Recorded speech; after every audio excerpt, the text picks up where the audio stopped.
पिछले पार्ट में हम लोगों ने देखा था कि कैसे डियागो, मैनी और सिड ने मिलकर इस बच्चे को इसके बाबा तक पहुंचा दिया था और बच्चे को छोड़ने के बाद उन्होंने अपनी आगे की जर्नी शुरू की थी। तो मूवी के स्टार्टिंग सीन में हम इसी स्क्वायरल को देखते हैं जो एक बार फिर से अपने हरोट को लेने के चक्कर में दीवार पर चढ़ जाती है।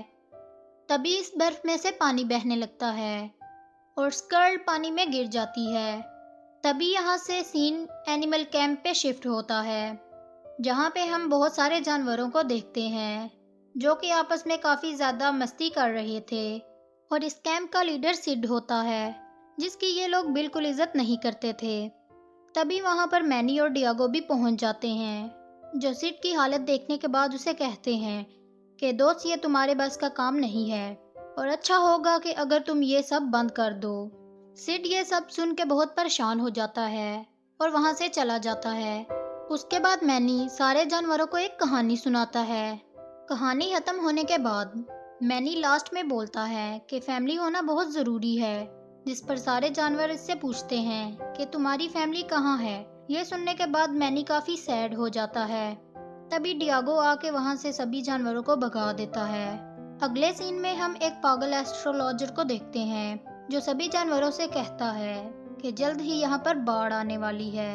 तब मैनी वहाँ पे आके इसे चुप करा देता है, लेकिन इसके बाद भी एस्ट्रोलॉजर बाज नहीं आता और वो सभी से कहता रहता है कि जल्द ही बाढ़ आने वाली है। तभी वहाँ पे एक जानवर आता है जो इन्हें बताता है कि बर्फ की ऊपर वाली चट्टान से एक स्लॉट सुसाइड कर रहा है, जिसे सुनने के बाद मैनी और डियागो समझ जाते हैं कि वो सिड है। तभी ये लोग भागते हुए इसके पास जाते हैं। सिड वहाँ से कूद जाता है और मैनी उसे किसी तरीके से बचा लेता है। और जब ये लोग देखते हैं कि चट्टान के ऊपर वाली सारी बर्फ पिघल रही है, तब इन्हें पता चल जाता है कि यहाँ सच में बाढ़ आने वाली है। ये लोग उन सारे जानवरों के पास जाकर कहते हैं कि वो एस्ट्रोलॉजर तुम्हें सच कह रहा था, यहाँ जल्द ही बाढ़ आने वाली है। लेकिन कोई भी मैनी की बात पे यकीन नहीं करता। तभी वहाँ पे एक बहुत बड़ा ईगल आता है जो सभी को कहता है कि ये हाथी सच कह रहा है, जल्द ही यहाँ पर बहुत बड़ी बाढ़ आने वाली है। अगर तुम सब यहाँ पे मर जाते हो तो मुझे बहुत सारा खाना मिलेगा। वो इनसे ये भी कहता है कि अगर तुम सब बचना चाहते हो तो तुम लोग वैली के दूसरी साइड पे चले जाओ। ये सारी बात सुनने के बाद वो सारे जानवर काफ़ी ज़्यादा डर जाते हैं और सब जानवर मिलकर वैली की दूसरी तरफ जाने की तैयारी करते हैं। तभी वहाँ पर बहुत बड़ा बर्फ का टुकड़ा गिर जाता है जिसमें से दो बहुत से अजीब क्रिएचर निकलते हैं। वहीं हम मैनी, सिड और डियागो को देखते हैं जो इन सब जानवरों को भी ज्वाइन कर लेते हैं और वैली की दूसरी साइड पे जाने लगते हैं। वहीं हम देखते हैं कि मैनी काफ़ी ज़्यादा परेशान है क्योंकि इतने सारे जानवरों में इसके आसपास कोई भी हाथी नहीं था। तभी इसे जंगल के अंदर से एक हाथी की आवाज़ आती है और वो जंगल की तरफ भागता हुआ जाता है और वहां जाने के बाद उसे पता चलता है कि यहाँ पे कोई और हाथी भी है। तभी सिड और डियागो को पेड़ पर दो चूहे लटके हुए दिखाई देते हैं जिनमें एक का नाम क्रीट और दूसरे का नाम एड होता है। वो चूहे इन दोनों को बहुत परेशान करते हैं तो डियागो इनको मारने की कोशिश करने लगता है, लेकिन वो चूहे काफी ज्यादा तेज थे। उसके बाद सिड और डियागो वहां से चले जाते हैं। वहीं मैनी को एक उल्टी लटकी हुई फीमेल एलिफेंट मिलती है जिसका नाम एली था, लेकिन वो मैनी को बताती है कि मैं एक चूहा हूँ और वो दोनों जो छोटे चूहे इधर उधर भाग रहे हैं वो मेरे भाई हैं। लेकिन मैनी को इस चीज़ की परवाह नहीं थी, बल्कि वो बहुत ज़्यादा खुश हो गया था कि इस दुनिया में इस जैसा एक और भी है। तभी वहाँ पर सिड और डियागो भी आ जाते हैं और सिड एली और इसके दोनों भाइयों से पूछता है कि क्या तुम हमारे साथ मिलकर आगे का सफ़र तय करोगे, जिसके लिए एली और इसके दोनों भाई मान जाते हैं। जिसके बाद ये सब लोग एक साथ मिलकर आगे बढ़ते हैं। उसके बाद ये दिखाया जाता है कि वहाँ पर जमी हुई बर्फ कुछ ज़्यादा ही तेज़ी से टूट रही है, जिसकी वजह से सारे जानवर वहाँ से तेज़ी से निकलने लगते हैं। एली इन दोनों चूहों के साथ रहकर इन जैसी बन गई थी और वे काफ़ी ज़्यादा बचकानी हरकतें करती थी। थोड़ी देर बाद ये लोग बर्फ़ पर चल रहे होते हैं। तभी बर्फ़ के नीचे से दो बहुत बड़े क्रिएचर्स बाहर आते हैं और वो इन पर हमला कर देते हैं। तब मैनी इन दोनों क्रिएचर से लड़ने लगता है और वो एक क्रिएचर को अपने बड़े बड़े दांतों में फंसाकर दूर फेंक देता है। तब मैनी को लगता है कि ये सब देखने के बाद एली खुश होगी, लेकिन एली उल्टा इससे पूछती है कि क्या तुम ही इतने पागल हाथी हो या बाकी हाथी भी ऐसे पागल होते हैं। वहीं दूसरी तरफ हम देखते हैं कि सिड डियागो को पानी से ना डरते हुए इसका सामना करना सिखाता है और थोड़ी देर बाद हम इनको आपस में मस्ती करते हुए भी देखते हैं। लेकिन यहाँ मैनी और एली के बीच कुछ खास बन नहीं रही थी, जिसकी वजह से सिड और डियागो मैनी के पास जाकर कहते हैं कि तुम्हें एली को इम्प्रेस करना होगा और अगर वो तुम्हारी बात मान जाती है तो तुम्हारी भी एक फैमिली होगी।